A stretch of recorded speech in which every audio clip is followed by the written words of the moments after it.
मैं चला गया उनकी मीटिंग में। खड़गे साहब बोले भैया तुम कितनी सीट ला रहे हो? मैंने कहा सर कितनी ला रहे हो? बोला 300 सीट। मैंने कहा मोदी जी 400 ला रहे हैं। बोले 400 ला रहे हो? सुमन जी से मैंने परसों मैं यहां गया, मेरे पास 500 का नोट बंधा। मैंने कहा सुमन जी 500 रुपए खुले कर दो। इन्होंने 130 रुपए मेरे को दे दिए। मैंने कहा जी 500 रुपए खुले करवाए तो 130 क्यों? बोले 370 खत्म। एक से एक लोग पड़े भाजपा के अंदर। मोदी जी का जलवा अलग है। मैंने बताया ना भाई साहब, जापान गए थे, 2 लाख करोड़ का लोन लेकर आए। 2 लाख करोड़ का बदले में देके आए गीता माता। 50 साल का लोन है। 50 साल बाद जब वो लोन नहीं पहुंचेगा तो गीता माता को खोल के देखेंगे।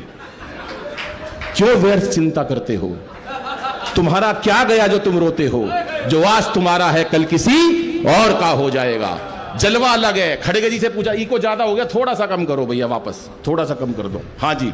तो खड़गे जी से पूछा मैंने कितनी सीट लाओगे? बोले 300। तो मैंने कहा 300 तो लाओगे, मोदी जी के सामने कौन लड़ेगा? तो एक पैरोडी मैंने टीवी में सुनाई जो पूरे देश में वायरल हुई। बस छोटे से मैं 7-8 मिनट का कविता पाठ करके अपना स्थान लेता हूं, सुनिएगा साहब। कि 2024 में पूछा उन्होंने,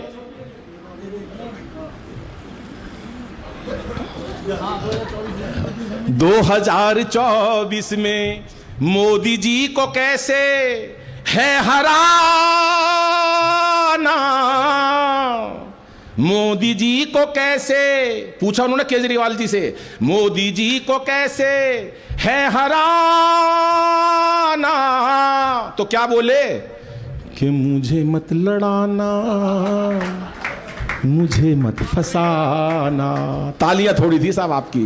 ये मुझे मत लड़ाना, मुझे मत फसाना। बोले क्यों? तो क्या बोले कि भूला नहीं हूं यारों अब तक काशी, तब से रुकी ना मेरी अब तक खांसी।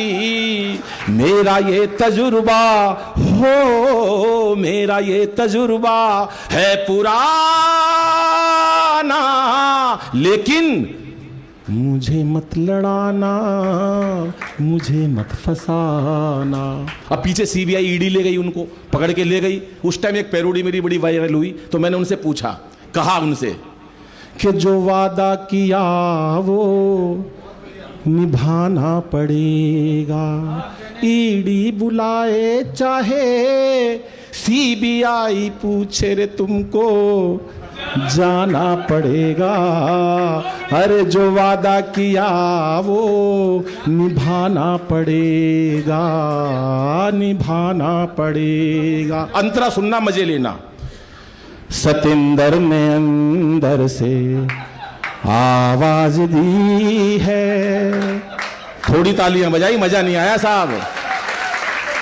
सतेंद्र ने अंदर से आवाज दी है, सारी प्लानिंग मिलके आपस में की है। आलाप सतेंद्र ने अंदर से आवाज दी है, सारी प्लानिंग मिलकर आपस में की है। उसी दोस्ती, अरे उसी दोस्ती का कर्जा चुकाना पड़ेगा। अरे जो पूछोगे तुमको बताना पड़ेगा, बताना पड़ेगा। बस एक अंतिम गीत सुनाता हूं। आपने शायद मेरे ख्याल कुमार भाई वाले कार्यक्रम में कितने लोग थे, एक बार हाथ उठाना। सभी थे वहां पर मौजूद। तो उस दिन भी कविता पाठ का समय नहीं मिला, लेकिन आज भी समय बहुत कम है, क्योंकि मेरे को सिर्फ एक गीत सुनाना आपको, और वो गीत हंसी की बहुत सारी बातें कर सकता हूं, 1 घंटे आपके साथ रुक सकता हूं। अगली बार जब हम इस कार्यक्रम को करेंगे और बड़े ऑडिटोरियम में, ये ऑडिटोरियम बड़े से कम नहीं है, क्योंकि यहां पर जिन्होंने सुना बहुत मन से सुना है, लेकिन फिर भी मैं एक बात कहना चाहूंगा। पहले तो इन बहन बेटियों के लिए एक बात कहना चाहूंगा। हमारा अग्रवाल समाज संस्कारों का मंच है साहब। हम बेटियों को गर्भ में मारने लगे हैं। संजय भाई 4 पंक्तियां समर्पित करता हूं आपको कि इसे बेटा बना पालो तो ये इतिहास छू लेगी। करो विश्वास बेटी पर तो ये विश्वास छू लेगी। कभी जीवन में बेटी को नजरअंदाज मत करना, जरा से पंख खोलोगे तो ये आकाश छू लेगी, जरा से पंख खोलोगे तो ये आकाश छू लेगी। आइए दोस्तों, अंतिम एक कविता सुनाकर अपना स्थान लेता हूं। मेरा मन है ये कविता इसलिए सुनाने का कि दोस्तों, लोगों के पास पैसा होता है, माँ बाप चले जाते हैं, बहुत सारे बच्चे भूल जाते हैं, उनको ये नहीं पता होता कि माँ बाप ने हमारे लिए क्या किया है। लेकिन ये परिवार जिन्होंने माँ बाप की स्मृतियों को जीवित रखा, चाहे वो किसी माध्यम से रखा, कोई भंडारे करता है, कोई मंदिर में दान देता है, कोई पत्थर लगवाता है, ये सारे ही नेक काम है। लेकिन उस नेक काम में से अपने माता पिता की स्मृति को जीवित रखना, और पूरे देश में आज कवियों के माध्यम से आदरणीय महानंद जी और वैश्य समाज का नाम जिस प्रकार से गया है, मैं खुद अभिभूत हूं, क्योंकि वास्तव में वो इसके अधिकारी थे। और संजय भाई और उनके पूरे परिवार को बधाई देता हूं। एक अंतिम गीत समर्पित करता हूं, वो जो लोग माँ बाप को भूल चुके हैं। ये हिंदुस्तान है, ये हिंदुस्तान, हमारा हिंदुस्तान हमेशा से ही संस्कारों का देश रहा है। कहते हैं विश्व गुरु बनेगा। जब गांव से हम यहां पर आए, मेरी उम्र 5 साल की थी, अब 56 साल की है। जब मैं 5 साल का दिल्ली में आया, हमने नहीं सुना था वृद्धाश्रम क्या होते हैं। वृद्धाश्रम होते ही नहीं थे। घर में कम खाना पीना होता था, उसके बावजूद भी माँ बाप की सेवा और इज्जत होती थी। कितना भी थोड़ा कमा ले, माँ बाप के पैर बच्चे दबाते थे, माँ बाप को हमेशा इज्जत देते थे। लेकिन आज करोड़पति लोग भी माँ बाप को वृद्धाश्रम में भेजते हैं, तब कहीं कविता मन में फूटती है। मैं अपने नए बाजार की दुकान पर बैठा दालों का काम कर रहा, अनायास ही मेरे दिल में कहीं से एक भावना जागी और माँ की मेरे को याद आ गई। 1995 में मेरी माँ चली गई थी। 1995 में गई। मैं अपनी माँ से बहुत प्यार करता था, आप भी सब करते होंगे। तो एक दर्द उठा इस बात का कि माँ की कीमत क्या होती है। वृद्धाश्रम बनने लगे हैं, कैसे होते हैं बच्चे जो माँ बाप को वृद्धाश्रम में छोड़ देते हैं, और कैसा होता है ये परिवार जो अपने पिता की स्मृतियों को जीवित रखता है। साहब एक कविता केवल 9 पंक्ति की, और जो मोबाइल पे बात कर रहे हैं, मेरा आग्रह है सर प्लीज ये बात फिर कर लेना। एक बहुत जरूरी कविता जो मन की से लिखी गई है, बड़ी मेहनत लगती है कविता लिखने में। एक एक आंसू जब इस पे पड़ा, इसकी एक एक अक्षर पर, तो अगर सारे आंसू गिर जाते तो कविता खत्म हो जाती। इतना रोया हूं मैं इस कविता को लिखते टाइम, और बड़ा भावुक हो जाता हूं। सरिता जी, मैं दुकान पर बैठा, मैंने सोचा अगर एक छोटा सा बच्चा 7-8 साल का, उसकी माँ चली जाए तो उसके मन पर क्या गुजरेगी।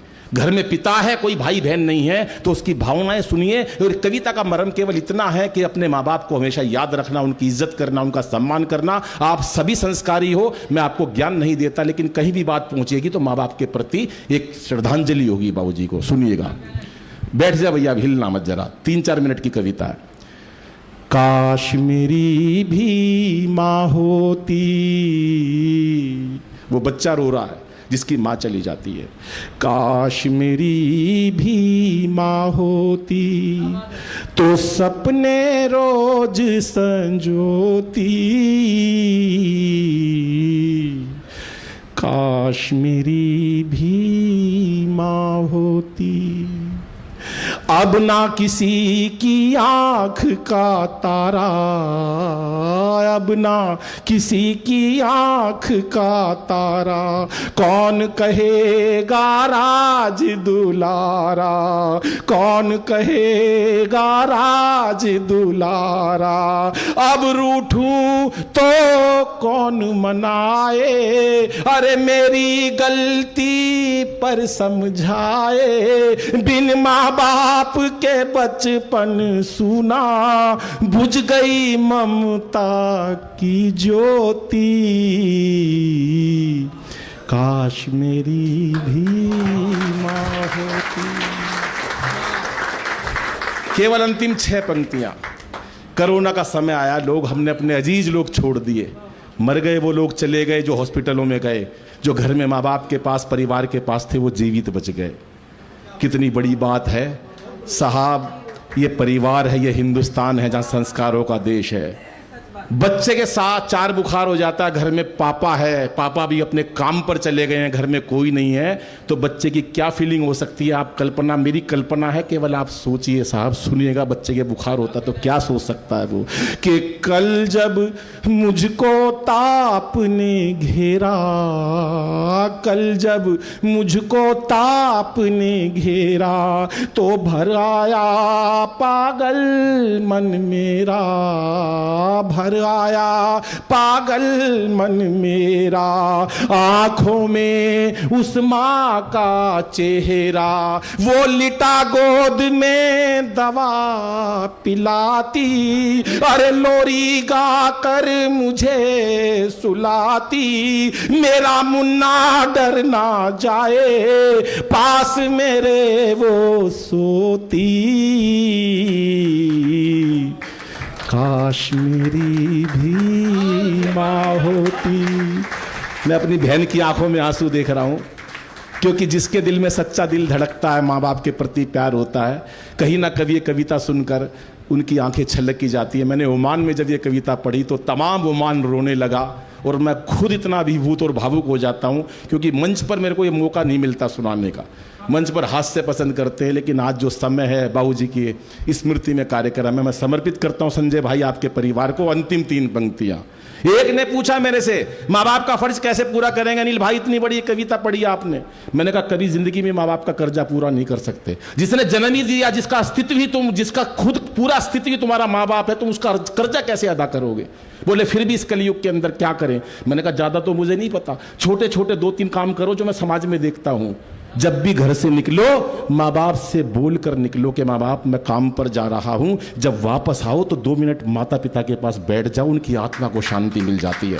हम लोग काम पर जाते हैं, निकल जाते हैं, पत्नी से बात करके, बच्चों से बात करके, माँ इंतजार करती है मेरा बेटा आएगा, उसकी दुआओं से जिंदा बचकर हम घर आते हैं, लेकिन हम चले जाते हैं पत्नी के कमरे में। अरे माँ बाप से अगर जाते टाइम इतना बोल दो कि माँ मैं काम पर जा रहा हूं, आप देखना आपके काम धंधे में भी बरकत पाएगी।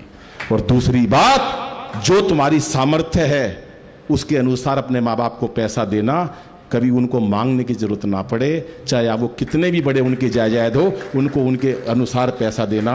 और तीसरी बात, जिसका सबसे ज़्यादा माँ बाप को दुख होता है, वो इस बात का होता है कि हम माँ बाप से बड़े ऊंचे स्वर में बात करने लगे हैं। पापा आपको क्या पता, उन्होंने जिस हालात में आपको काबिल बना दिया, आप उनको नाकाबिल कभी मत समझना। दोस्तों, हम नए युग के लोग हैं, कंप्यूटर मोबाइल चलाना जानते हैं, कार चलाना जानते हैं, कहते पापा आपको क्या पता। उन्हें बड़ी तकलीफ होती है जब हम अपने माँ बाप को नाकाबिल साबित कर देते हैं साहब। इसलिए माँ बाप के साथ ये काम भी मत करना। अंतिम 3 पंक्तियां पढ़ाता हूं, प्रदीप भाई प्लीज बैठिएगा बिल्कुल शांति से, और अंतिम 3 पंक्तियां पढ़ता हूं। स्थान बना लो कहीं पर भी, शीघ्रता से, जल्दी से सुनिएगा साहब। अंतिम 3 पंक्तियां कि मात पिता, और इन 3 पंक्तियों में मां के चरणों में ताली बजाकर मुझे बताना कि आप अपने माँ बाप से कितना प्यार करते हो। अंतिम 3 पंक्तियां पढ़कर अपना स्थान लेता हूं कि मात पिता अनमोल खजाना, मात पिता अनमोल खजाना, उनका प्यार ना कभी भुलाना, उनका प्यार ना कभी भुलाना। कष्ट यदि तुम पहुंचा, माफी चाहता हूं कि मात पिता अनमोल खजाना। भावुक हो गया क्योंकि आज ये सम्मान मिला, अगर मेरे माँ बाप भी यहाँ होते तो कितना खुश होते वो। कि मात पिता अनमोल खजाना, उनका प्यार ना कभी भुलाना। कष्ट यदि तुम पहुंचाओगे तो याद करोगे, पछताओगे। कीमत तभी पता चलती है, अरे जब वो चीज नहीं होती। काश मेरी भी माँ होती तो सपने रोज संजोती।